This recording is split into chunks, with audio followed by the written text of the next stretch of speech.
Hello, you are listening to NPE Stories. This is a podcast where NPEs can share their story. I'm your host, Lily, and I found out I was an NPE through an ancestry DNA test that changed my life forever.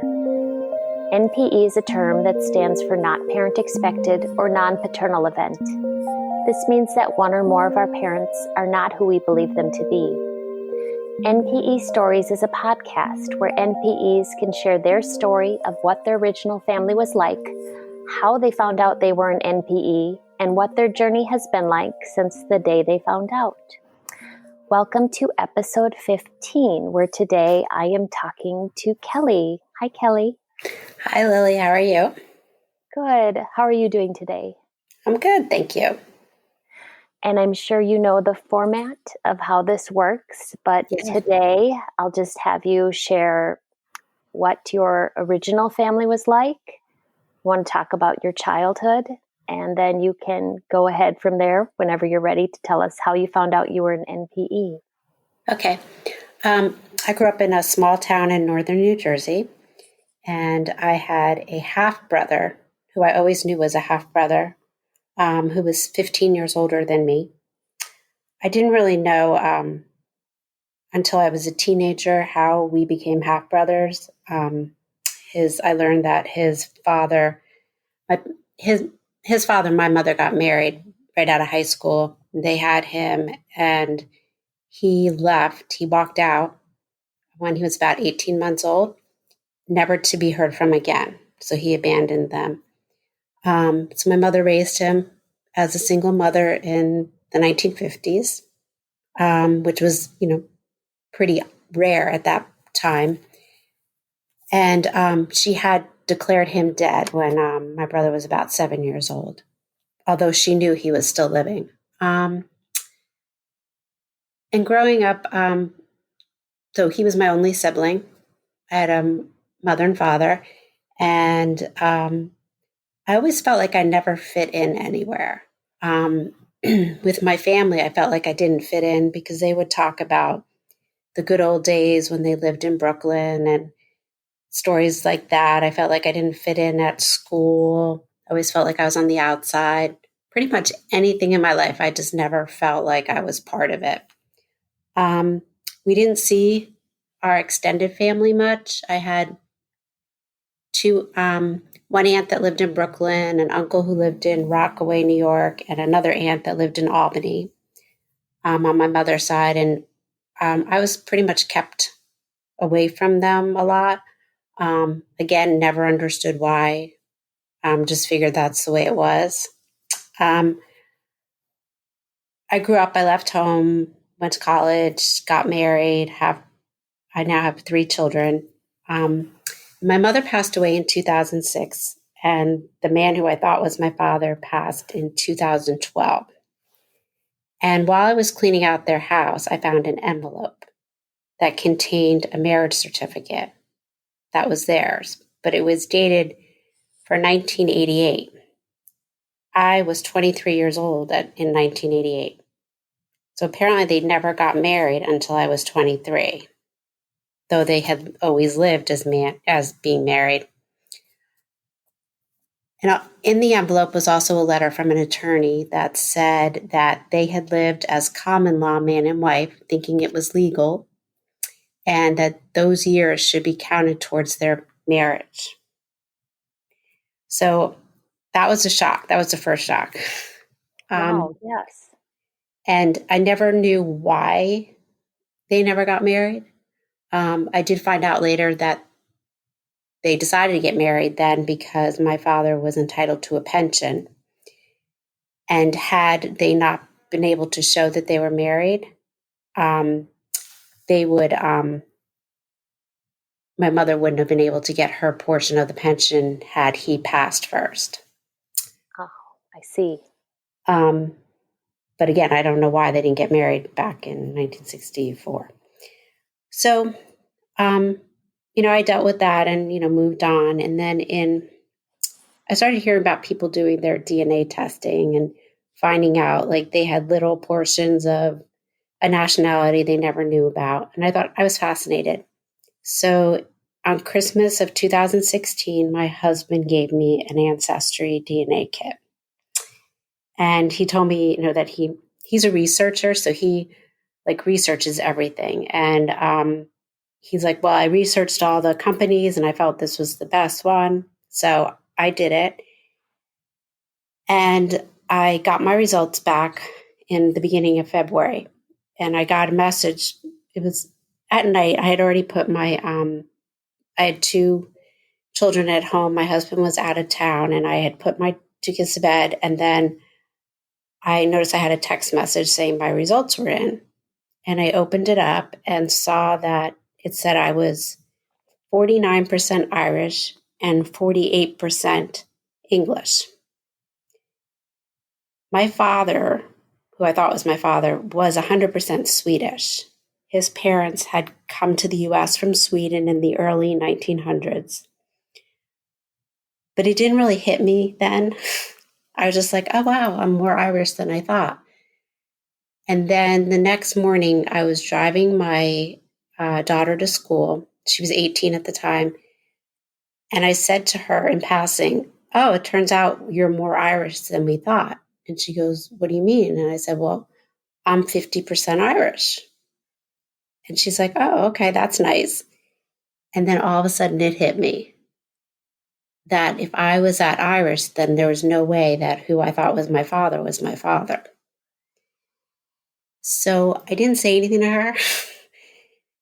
And I came home and I started to research how valid the tests were and found that they were 99.9% accurate. And I texted my husband. He was in California, and he immediately called me. And he kept saying over and over, I'm so sorry. I'm so sorry.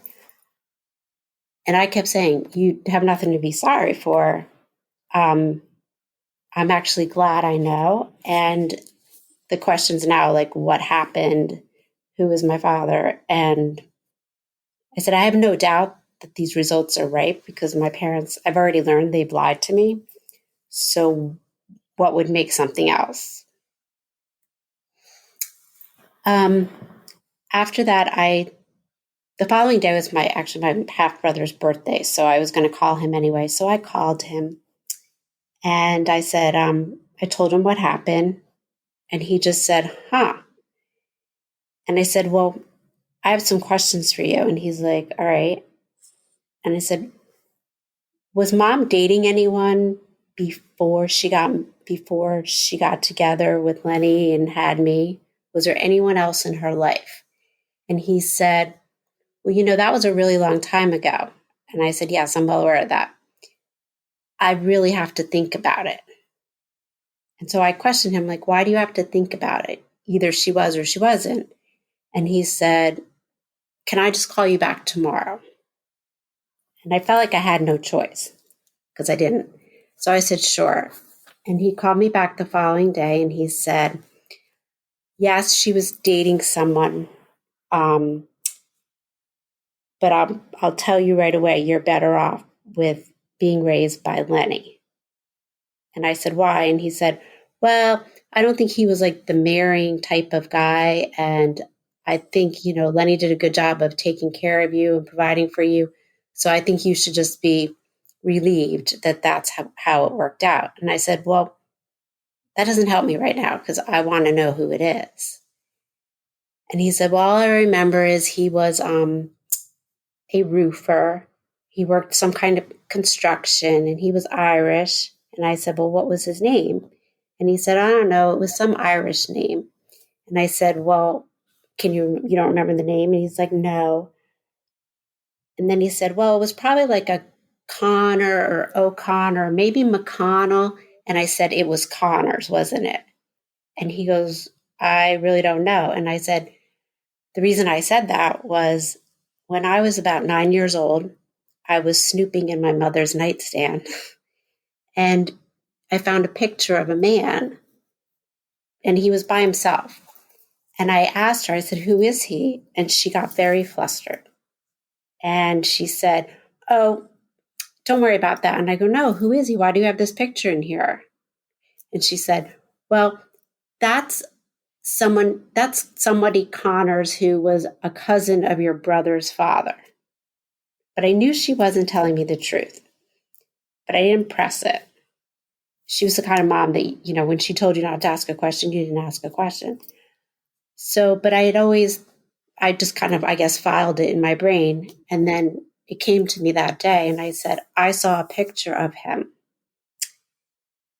Unfortunately, when I cleaned out my parents' house in 2012, I found the picture again, but I threw it away because I didn't think it had no relevance to me. So I figured, why should I save it? My brother also explained to me, he said, your mom and Lenny, who was my birth certificate father, they had been dating for quite a while. And then one day she came home and told my brother, we won't be seeing Lenny again. And so he was like, okay. And then she started, my uncle owned a bar, like a neighborhood bar. And my mother and my aunt used to go there quite often. And my grandmother actually helped out at the bar. And my brother many weekends would spend it at my aunt and uncle's house so that my mother could have her quote unquote freedom. And he said she met someone in the bar who was friends with my uncle and she was dating him. And then one weekend I went to our Aunt Mary's house and I came home and she told me that she and Lenny had gotten married, which I thought was odd, but I didn't question her. And then he said the following day he came home from school. He was 14. And she said, oh, we're moving to New Jersey because we need to get a new apartment, a bigger apartment. So we're moving. So they very quickly left Brooklyn and moved to New Jersey.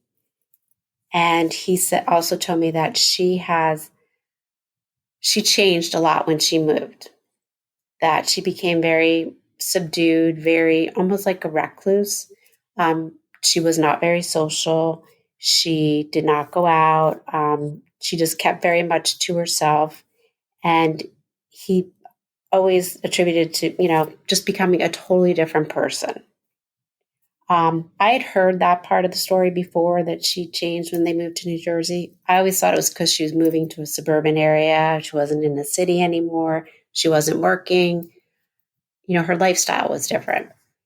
And growing up, I always noticed she kept very much to herself. She didn't get involved in, mom groups or anything like that.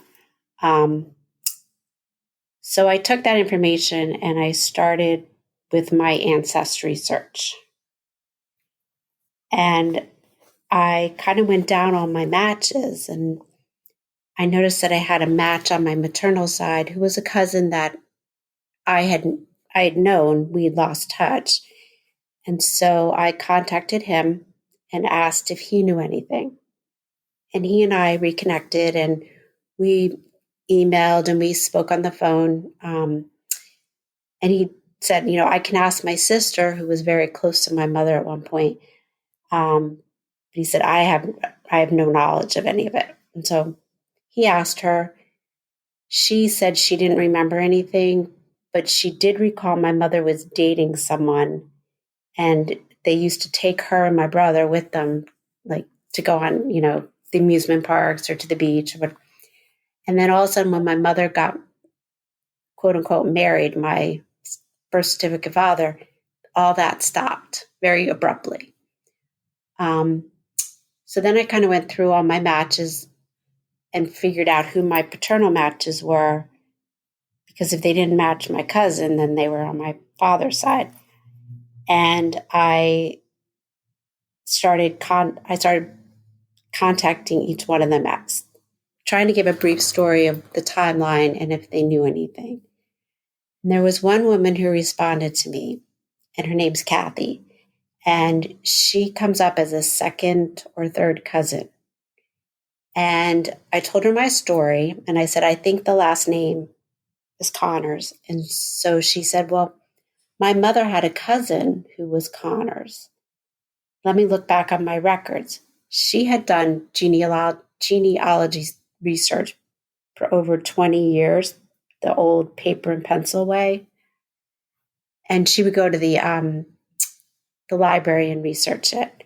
So she got back to me. So this was probably in April of 2017 by the time we connected. And she said, yeah, my mother had a cousin named Marie. And I remember Marie was from New York, and she had two brothers, but I don't recall what their names were. So we just kind of kept up the conversation. And then she found the two brothers, and she said there were two brothers, but the one apparently died in 1991. And so I thought, oh, and there was another brother, but we could never find any information on him. So I wasn't sure if I was going down the wrong path. And for a while, I had to step back from it. It was too overwhelming. I asked my husband to take it over at one point because I felt like I was too wrapped up emotionally into it. And then finally, it was actually in September of 2018. Someone responded back to me from my original email from probably March of 2016. And he apologized profusely and said, I managed my mother's account. I never saw this message, but I took the liberty and looked at your tree, and I think you're a McCarthy. And I could not understand how he got that.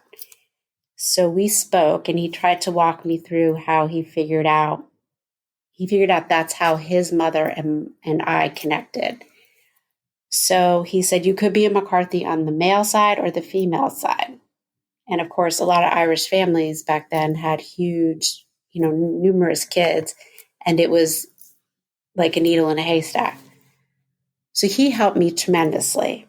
And then it was about January, February, I started to pin down the family because I knew it was where the McCarthys and the Connors connected. And I came to this one family where there were 3 boys and 4 girls, and I knew it was one of the boys, but I didn't know which one. And 2 of them, the one we knew had passed away in 91, and we weren't sure about the other. And then all of a sudden, this obituary popped up on Ancestry, and it was an obituary for Daniel Connors. And he had died in February of 2017, which was the same month that I found out my results. He also had died in the town next to me where I had grown up. And in his obituary, it listed all the family members who had died before him and who was surviving. And he had one brother who was still alive. And then he had a few nieces and one nephew listed as survivors. So my husband and I took that information and started looking up these family members. And we Googled them, we looked up through Facebook, we looked them up through Ancestry, and a lot of them we couldn't find. Also, they all have very common names, so that made it even harder. And then we realized I finally found information on his brother who was surviving. And he was much younger than the rest of them. And his age did not correspond to my mother. He would have been way too young for her. So I still was zeroing in on his 2 brothers who were deceased. And I kept going over the tree multiple times to make sure that I was right. And then on Mother's Day of this year, 2019, I decided I was going to send him an email. And my husband tried to talk me out of it. And he said, I think you can draft the email, but you might want to think about it. And I said, no. So I wrote up the email and I said, I think I'm a Connors, told him what happened, told him why that my mother had lived in Brooklyn and she went to this bar. I knew the name of the bar. I said, that my uncle had owned it and my grandmother also worked at it. And I believe my mother met someone there who is my father, and told him how I came to that conclusion. I also included some pictures from that time period. I had gotten his email address because I realized he's in his early 80s, and he's still working. He'd owned a company, and I looked him up through LinkedIn, and I found the company email address. And I decided, well, I'm going to send it to his work email because, obviously I thought it was kind of dicey if I tried to send something to his house, and, I had no idea what I was going to hear back. So I sent it to his work email, and the following day I received a response. And he said, I don't normally open up emails from people I don't know, but the names that you referenced in your email, I know those people, so that's what made me open it. What do you know about my family? So I responded to him and told him how I came to figure it out. But I also gave him my phone number and said, if you want, call me. It might be easier to explain by phone rather than through email. So he called me, and I could tell he was very skeptical, but he was also curious. He was trying to figure out how I knew the name of this bar that he hung out at, how I knew, he was trying to figure out how I got this information. And I kept referencing this woman, Kathy, who helped me. And he kept saying, well, I don't know. I know we had cousins in Massachusetts, but I never met them, and I don't know. And then I said, well, her mother she traveled with your sister to Ireland. And then it was he's like, oh, my sister did go to Ireland with someone from Massachusetts. So he goes, well, can we set up a call with the three of us? And I said, sure, I can try to arrange that. So we hung up, and that was in mid-May. And for 2 months, I tried setting up that call and trying to coordinate with the two of them. It just never came to fruition. So all of a sudden, in the beginning to mid-June of this year, I received a note from Ancestry telling me that I had a first cousin match. So I went on my tree and I saw a name, and I was like, oh, that name's really familiar. And I clicked on her, and I realized she was a Connors originally. Her mother was the sister to the sister of this family. So we matched up as first cousins. And that was my highest paternal match that I had ever received. So I emailed her immediately. I didn't hear back. I contacted her uncle, who I'd been talking to, and told him that I said, Colleen is my first cousin match. I believe she's your niece, your sister Julia's daughter. And he called me, and he said, so you're a first match with Colleen? And I said, yes. And he goes, so you're first cousins? And I said, yes. And he goes, well, I guess that means you're family. And he started telling me a bit about his brothers, because we still didn't know who my father was. So he told me a bit about his brothers, and I knew that one was an alcoholic. He had been ostracized from the family. He was a troublemaker.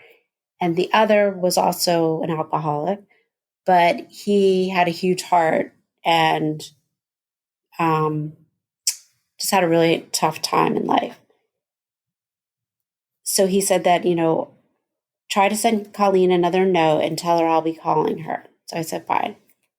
And then on July 4th of this year, I received a phone call.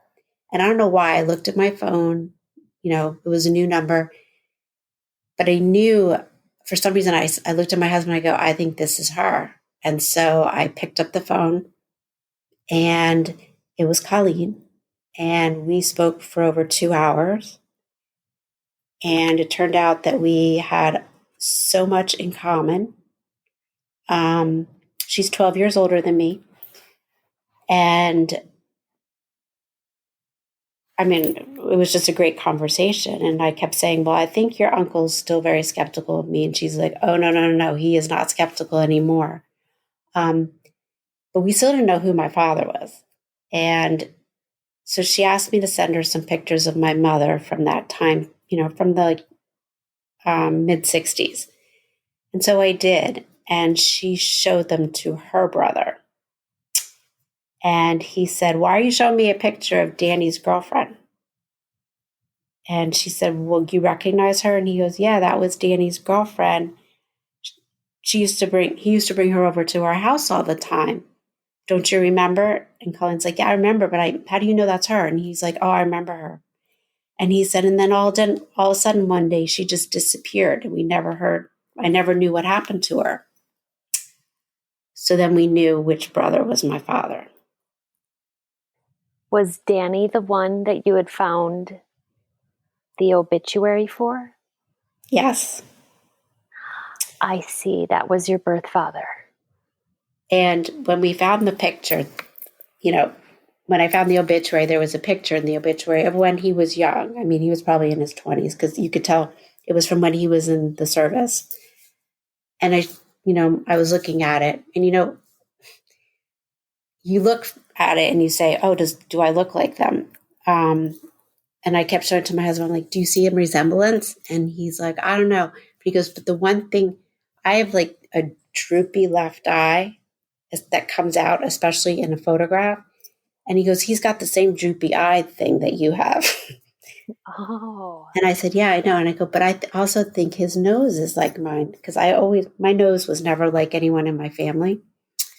And see, I looked like my mother. So it was never, I guess my ancestry was never questioned because I looked like her. Uh-huh. So when I kept looking at the picture, and he's like, "I don't know if you have the same nose," but he's like, "It's kind of hard to tell." I don't think he really wanted to agree or disagree at that point. So yeah, and then Colleen and I kept texting and talking and such, and then she set up a time for me to meet all of them, and I went up to New Jersey in the end of August, and her uncle hosted, and there was a lot of people. It was pretty overwhelming. It was himself and his wife, his three daughters, their spouses, um, Colleen and her husband, and her brother and his wife. I went by myself, and from the moment I walked in, they were so welcoming and so loving. It was unbelievable. That's sweet. And they don't think, I had thought all this time that my mother probably never told him she was pregnant. Because looking back, that's what she would have done. I think she felt he was a bartender. And I guess she figured wasn't going to be able to provide for her, me, and my brother. So I think what happened was she went back to Lenny, who had proposed to her, and said, I'm pregnant. It's not your kid, but I'll, marry you," although they didn't get married, and she made that decision and he made that decision, and they never figured I would figure it out. Do you attribute that change of her personality to it coincided with that same time, right? Yes. When I first found out, for a very short period, I actually had a lot of empathy for her because I thought how difficult that must have been to go through, a large part of your life with this two huge secrets. One, you're not married, and two, your child's father is not the man you keep telling is. So she lied on my birth certificate. She lied, her driver's license said his last name.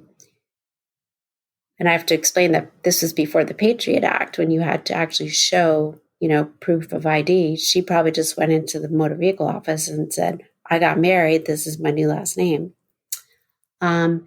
She never had to, but she had to walk around knowing these two secrets and in fear that she would slip up at some point. Mm. And I thought, how horrible to spend half your life having to hide. That empathy kind of went away after a while. Sure. Why didn't she get married to Lenny, to your birth certificate father? I have no idea. My theory is that she thought, well, what if something happens to this baby? What if this baby, if she had a miscarriage or stillborn? And she thought, well, then I'm going to be stuck. So maybe I shouldn't get married and I should wait. And then for whatever reason, they just didn't get married. I do know that Lenny was infatuated with her. He would have walked over broken glass on fire for her. And I think that he agreed to all her demands because he felt like he won because he got her.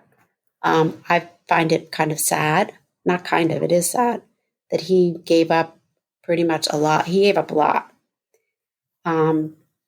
His job was to go to work and come home with a paycheck. He didn't make any financial decisions. And I always thought this was odd because I'm 54, so I grew up, in the 70s, 80s. And most women didn't make all the financial decisions and didn't do the discipline and didn't, it was mostly the men who did that. I hate to be stereotypical, but she made all the financial decisions. She decided what they were going to spend, what they would spend it on, where they would go on vacation, what investments they would make. If I did something, what type of discipline I got. She made every single decision. And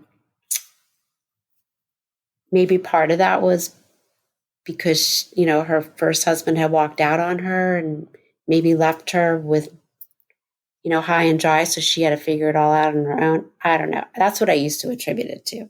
I think part of it maybe was just for her to be in control. She was a very controlling mother, and she would never admit when she made a mistake. So, sounds familiar. I can relate. Unfortunately. Yeah. And all your parents are dead, and you've figured this all out on your own. It's taken you years and a lot of correspondence. Yes. All of their siblings had also passed away. So I didn't have I didn't have a network I could go back to. I had called a cousin on Lenny's side. I only have one cousin on that side. And she had also done genealogy research before the internet. And she's 16 years older than me. And I called her and told her. And she was shocked. Because there was like a small piece of me that thought, well, maybe they weren't Swedish. And she was blown away. And she said, no, they were definitely Swedish because I traced them back, to the 1700s. And she said, we never knew. She goes, Lenny and your mom, they dated for a while and then they broke up. And then all of a sudden, one Christmas, they showed up and your mom was very pregnant because I was born in January. And she goes, no one asked questions. We just assumed. And the thing I kept questioning is, how come no one asked why they weren't invited to a wedding? Apparently no one did. They just were like, oh, okay. And of course, once you find out this stuff, you go back in through your mind of things that happened during your childhood and in the past. And there's little clues, but you don't really put them all together until you know. Yeah. And then things start to, you start to remember this or that. And yeah. Exactly. But she never gave you any sort of indication this was a possibility. No. She would talk a lot about her time the time period between when my brother's father walked out to when she had me and where she kind of relived her quote unquote youth because she got married so young. And she kind of drilled that in my head that you don't get into a serious relationship when you're in high school. You don't, you know, don't get married young. I mean, she was pretty adamant about that. And of course, me being the very obedient daughter, I didn't. Um, and I do, at the time I thought, oh, she doesn't want me to do what she did. And she wants me to live this great, this fun life.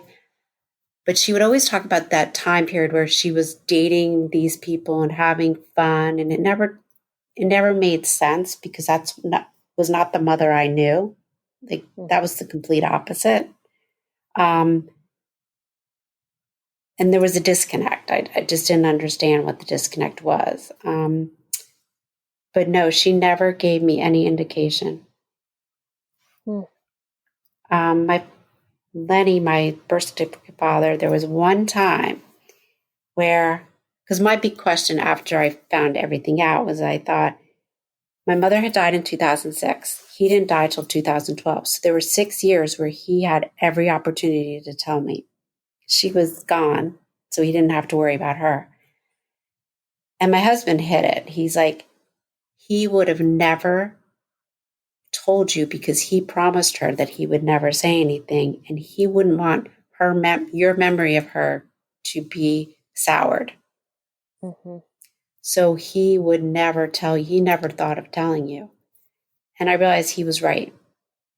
But there was a time I'm trying to think. So it was in 2007, I had a miscarriage. And they had done some genetic testing and they said, oh, you have this bleeding disorder that's genetic. So you get it from one of your parents. And I was like, really? I've never heard of it. So I called him and I said, doctor told me I have a bleeding disorder. It's genetic. I've never heard anyone having it. And I gave him the name and he went ballistic. He started yelling at me. I'm not talking about anything about that. I'm not talking about where you get this or that. We're not talking about that. I mean, he was yelling, screaming at me over the phone. And I remember thinking, that is so bizarre that he reacted that way. Yes. And then I later realized why. I think he thought I was going to figure something out, or he didn't want to talk about why no one had this disorder because he didn't know where it came from. And it wasn't a big deal. It was just, it was something that just kind of popped up whenever I was pregnant.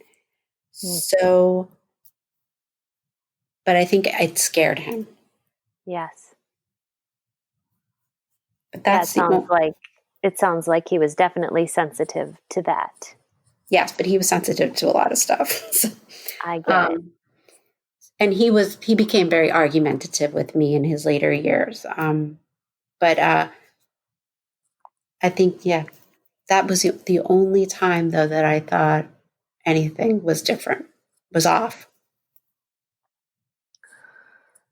Oh, I'm sorry for you with all of this. And I'm at the same time happy to hear that you are one of the NPEs who has some welcoming new family members as well, or at least it sounds that way. Oh, it is. And in October, I met the woman who helped me tremendously, Kathy. She was coming down to visit a family friend, and we arranged to meet. And I had my husband and two of my daughters were with me. And then my uncle came and met us for dinner because he hadn't met my husband or my other two daughters. And my cousin Colleen is coming with her husband the week after Thanksgiving to our home and stay with us. And they have FaceTimed with my children. I mean, it's been amazing about how welcoming they've been. It saddens me that Danny did not have a very happy life for numerous reasons. And I do wonder, had he known, would that have changed? any trajectory in his life. Did he ever have children? No, he never married. And as far as we know, he never had any other children. Oh, yes, true, as far as you know. I say that now because, and they said, numerous members of the family have said they do not believe he knew because they feel that if he had known, he would have been involved in my life. Oh, how sad. And his brother has told me that, he wouldn't have been a good husband. But he said, I believe in my heart of hearts that he would have been a good father. And for that, I'm very sad. And that they have a very warm and loving family, and that I missed out on all that. Yeah. So that part makes me angry. Absolutely. Thanks for sharing all of this today. Well, thank you. And it's been a wild ride. I have been very open about it. I don't hide it. I think at first I might have, but then I realized it wasn't my secret to keep. I don't feel it needs to be hidden. I understand why some people do. But for me personally, it doesn't need to be a secret. I have a lot of empathy for everyone else, like you and others who have gone through it. It's horrible, absolutely horrible. It brings up a lot of stuff. Mm-hmm. And I can relate really well with one of the former interviews you did. And I can't remember who it was, but she said how the therapists have not caught up to the NPEs and they don't know how to deal with us because it's such a swelling of feelings and emotions and they don't really know how to help us process and reconcile it. Yes. And I too have found that. Even, just comments people will make to me when they find out things like, I don't know why you're so upset. You're still the same person that you were yesterday. Mm-hmm. I'm like, yes, I'm still the same person, but I was lied to my entire life. So, like comments like that. So painful, so hurtful when you get comments like that. It Or is. whenever anyone will start a sentence with, well, at least, and they'll and fill it in with any sort of, well, at least you knew your family. Well, at least you knew your dad. Well, at least, as soon as they start a sentence with that, I'm like, I don't need to hear what the rest is going to be. I've learned so much empathy from being an NPE, and I bet you too now have so much more compassion, although it sounds like you've always been a compassionate person. But I now feel so much compassion and shared emotion whenever someone is going through something sad in their life or traumatic, and it's because this has happened to me. That's very true. It's the same as like when you tell someone like something bad that happens and they say, well, you think that's bad. Wait till you hear this. And it's like they want to compete. Like who has it worse? And yeah, I mean it's hard. And I don't know if you ever are fully healed from it. Because I think, as things evolve, the feelings evolve and different things might pop up at different times. I was very upset in the beginning because I didn't know my medical history. Half my medical history was false. And having to go into a doctor and say, take that off my record because it's no longer valid. That was hard. And one of the comments, my middle daughter, who was 18 at the time, and she was in the car with me, and I told her, she said, how can you be mad at your mother? And I said, what do you mean? How could I be mad at my mother? I go, she lied to me. And she goes, I know, but she's your mother. How can you be mad at her?